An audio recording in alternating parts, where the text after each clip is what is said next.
검색 요정입니다. 이경훈 선생님 오늘 시간 내주셔서 감사합니다. 예. 광고로 따지면 어떻게 보면 거의 1세대. 제 경우는 한 1.5세대 정도. 저는 본래 처음부터 이 광고로 직장 생활을 시작하지 않아가지고 언론사에 한 13년 근무하다가 중간에 이제 광고 쪽으로 들어온 입장이 돼가지고 처음에 초창기 광고 했던 분들보다는 10년 정도 뒤늦게 광고계에 합류를 했으니까 1세대라기보다는 한 1.5세대. 저는 사실 이 광고에 전혀 관심도 없고 그랬었는데. 그 언론사에서 어떤 일을 하셨던 거예요? 방송사에서는 그 드라마 쪽 일을 좀 했었어요. 라디오 드라마 쪽 일을 했었는데, 이제 그 무렵이 라디오라는 미디어가 정점 찍고 TV하고 이제 오버랩되는 그런 기간이었기 때문에 시청률 자체가 이제 점점 떨어지고 그런 시대였었죠. 그 무렵에 이제 드라마 PD로 일을 하고 있었는데 어느 날 회사에서 갑자기 라디오 CM 담당으로 발령을 내더라고요. 근데 그 분야에 대해서는 저는 뭐 아는 것도 전혀 없었고 또 관심도 없었고 갑작스럽게 이제 발령이 나니까 좀 황당하고 또 솔직히 그 자리에 가고 싶지도 않아 가지고 한동안 사표 낼까 고민을 많이 했었어요. 근데 그러다가 이제 우리 선배 한 분이 세상이라는 거 길게 보고 살아야지. 네네. 그 양반이 참 재밌는 얘기를 하더라고요. 자기가 나하고 똑같은 상황에 처해가지고 어느 날 하루 답답해가지고 동해안 바닷가에 이렇게 가서 바다를 이렇게 보고 있었대요. 그때 파도가 이렇게 오는데 어떤 파도는 멀리서 보기에는 파도가 있는지 없는지 모르던 파도가 모래토에 와서는 크게 소리를 내면서 없어지는 놈이 있는가 하면 어떤 거 위에서는 꿀렁꿀렁 하는데 막상 모래토에 와가지고 기운이 빠져서 소리 없이 사라지는. 결국 사람 사는 것도 오르락 내리락 하면서 사는데 그 올랐던 순간 내려갔던 순간 가지고 판단할 건 아니지 않느냐. 그래서 자기도 회사 명령에 아주 따랐다 그러더라고. 그 당시에는 그 얘기가 굉장히 귀에 쏙 들어와가지고 그 다음에 일단 한번 가보자. 그래가지고 그 자리에 갔는데 이왕 내가 이 자리에 왔으면 일종의 쫓겨온 것이 아니라 회사 사람들이 나한테 이런 재능이 있다는 걸 발견하고 발탁한 자리로 만드는 건 어떻겠는가라는 뭐랄까 유치한 복수심 같은 게 좀 있었던 것 같아요. 그 무렵에는 그 방송사에 라디오 CM 제작 의뢰가 전혀 없었던 거였는데 한 1년쯤 하니까 외부 이제 광고주로부터 의뢰도 많아지고 회사로부터 아닌 게 아니라 많이 급소가 달라졌다라는 평판도 듣고 그래가지고 한 2년 일을 했었던 것 같아요. 그러면서 이제 점점 이게 광고라는 분야가 상당히 그 가능성이 있고 재미가 있는 분야로구나. 그래서 이제 관심을 가지고 보니까 이제 라디오 CM의 시대는 끝났고 TV 광고의 시대가 본격적으로 오겠구나 싶어가지고 그 부서로 간 지 한 2년 반 또 그 회사에 입사한 지는 한 13년 만에 사표를 내고 CF를 하던 TV 광고를 하던 후배 한 사람하고 합작해서 내 퇴직금 털어가지고 회사를 하나 만들어가지고 그때 이제 세종문화라는 CF 프로덕션을 하나 만들어가지고 그때부터 이제 광고를 시작을 했었죠.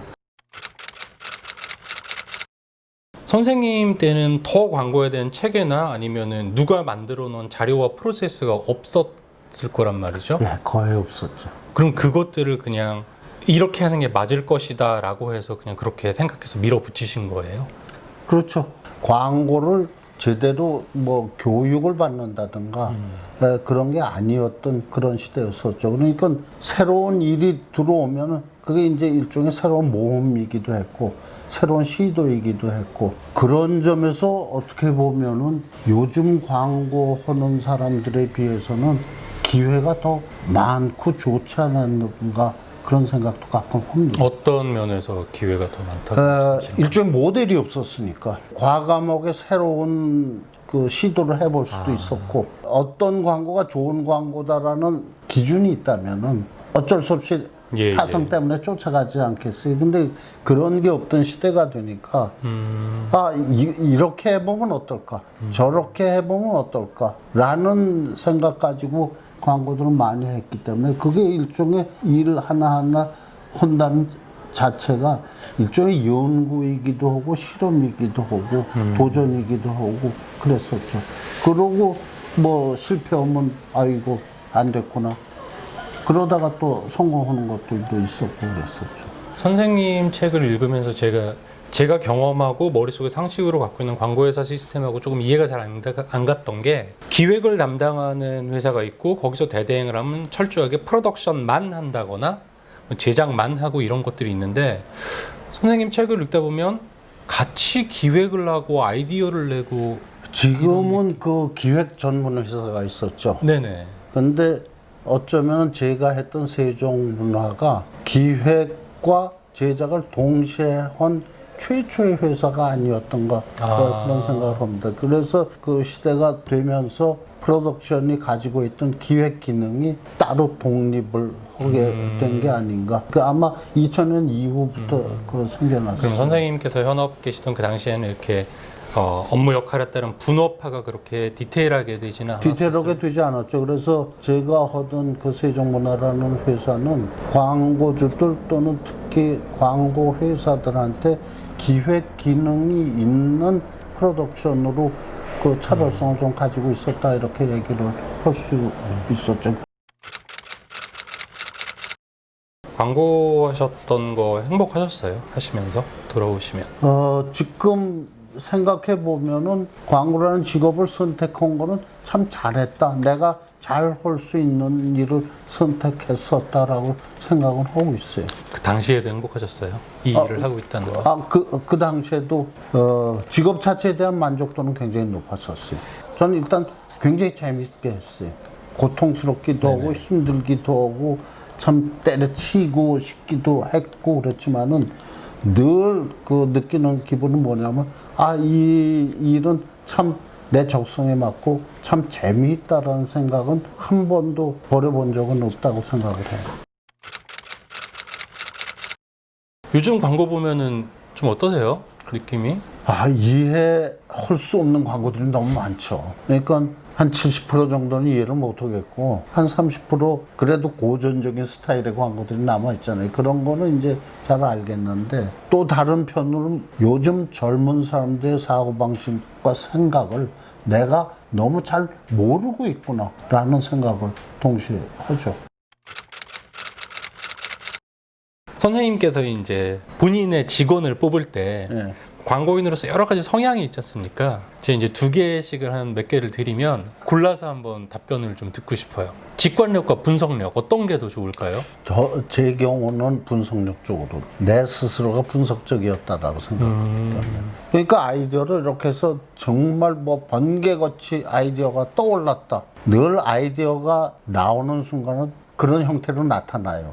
근데 사실은 그게 그냥 뜬금없이 나타나는 게 아니라 수없이 많은 스터디, 수없이 많은 조사, 수없이 많은 분석을 해놓고 보니까 머릿속에 떠오르는 거는 순간적으로 떠오르는 거예요. 근데 그 떠오르는 순간만 보고 직관적으로 떠올랐다고 얘기하지만 저는 그거 별로 안 믿어요. 백데이터가 있어야 아이디어가 순간적이라는 형용사를 가지고 태어나는 거지. 딱 보는 순간에 직관력 가지고 아이디어가 떠오른다. 저는 그거 별로 믿는 편이 아닙니다. 조사와 분석이 없는 아이디어는 그거야말로 뜬구름 잡기죠. 어느 분야의 스페셜리스트와 제너럴리스트 어떤 거를 더 선호하세요? 그 반반 정도. 반반 없습니다. 저 개인적인 스타일로는 제너럴리스트였어요. 열정과 안정감, 그것도 나는 안정감이라고. 엄청난 몰입감과 꾸준함. 저는 그 부분도 후자 쪽이에요. 선생님 저희 쪽으로 모셔야 될 것 같은데 저희 쪽하고 성향이 너무 잘 맞으신데. 제가 지금까지 말씀드린 게 현업에서 제가 봤던 되게 반대되는 성향들이거든요. 누구나 뭐 요만큼씩 포션은 이제 존재는 하지만, 근데 이쪽이 너무나 극명하게 현업에서 일하는 방식이 다르고 근데 호불호가 한 가지 갈리더라고요. 분명한 거는 이 직업에서 오래 할 수 있는 사람들은 뒷부분의 질문들이에요. 분석적이냐, 뭐 이런 질문들이 오래 이 직업에서 버티지 앞부분의 사람들 굉장히 그 충동적이고 감정적인 사람들이 많다고. 어느 한순간 화려하죠. 반짝하는 수는 있는데 그 수명이 별로 길지는, 이게 그 광고라는 게 아까도 잠깐 얘기를 했지만은 광고는 사회의 현상의 반영이다라고 생각을 하고 있거든요. 어떤 때 보면 이렇게 반짝하는 거 있고 저렇게 반짝하는 거, 소위 유행 감각 이런 게 있지 않습니까? 네. 그거를 쫓아가는, 예를 들어서 감독이 나오면은 그 시기가 지나가면은 푹 사그러져서 다시 그 자기 성과를 유지하지 못하는 경우가 많아요. 아, 감독들도 그렇습니까? 그렇죠. 감독들이 특히 더 그렇습니다. 내가 그런대로 그 수십 년 동안 이렇게 쭉 그 화려하지는 않지만 오래 광고 업계에서 버텨왔다고 그럴까, 지탱할 수 있었던 건 뭐냐면은 아무리 세상이 바뀌더라도 기본적으로 바뀌지 않는 것들이 있어요. 저는 그 광고 소재들이 대부분이 그런 쪽에 근거한 광고들로. 그러니까 어느 한 시대에 탑 찍지는 못했을지 모르지만은 여러 해 동안 꾸준히 그냥 괜찮은 성과를 유지할 수 있었던 게 그런 거 아니었던가 이런 생각을 해요. 결국은 본질에 대한 통찰이 그렇죠. 그 본질에 대한 중요하겠네요. 통찰입니다. 그 광고를 하기 위해서는 주변의 사람들 잘 설득하는 사람이 네네. 광고도 잘 만든다고 생각을 합니다. 그러니까 눈앞에 있는, 내가 표정 써가면서 그 침투해가면서 말을 해서 설득을 하지 못하는 아이디어라면 어떻게 소비자들을 설득을 할 수 있겠어요. 네. 그래서 일단은 눈앞에 보이는 광고주 또 눈앞에 보이는 스태프들을 그 설득을 하지 못하면은 좋은 광고가 될 수 없다라는 생각. 제가 그래서 콘티를 직접 그리기도 했었어요. 말을 할 때는 서로 이게 의견의 합치를 했다. 네네. 라고 생각을 했는데 막상 구체적으로 그게 작업에 들어가서 작업의 결과가 나오기 시작하면서 이게 아닌데 아, 맞습니다. 정말 많습니다. 그런 거. 라는 얘기들이 자주, 그게 왜 그런가 하고 한참 생각해 봤더니 말이 가지고 있는 추상성 때문에 그래요. 서로 떠올리는 그렇죠. 게 다른 단어는 거죠. 똑같은데 예, 그 단어를 해석하는 맞습니다. 생각들이, 이미지들이 전부 다 다른 거예요. 그래가지고 할 수 없이, 자, 이 사물은 이런 각도로, 요런 크기로, 요런 모습으로 표현하는 게 어떻겠는가 해서 이제 내 생각을 라프 콘티로 그리기 시작을 했더니 훨씬 그 커뮤니케이션의 오류가 줄어들더라고요. 지금 광고하는 후배들 보면 어떤 느낌이 드세요? 부러움이 더 크세요? 아니면은 쟤들 힘들게 산다 이런 느낌이 더 크세요? 후자예요. 참 힘들겠구나. 내가 오래전에 했던 게 참 행복했었구나. 내가 이해하기 어려운 환경, 내가 감내하기 어려운 조건들 속에서 후배들이 일을 하는 것 같아가지고 그 나이 든 사람 입장에서 좀 측은해 보일 정도예요.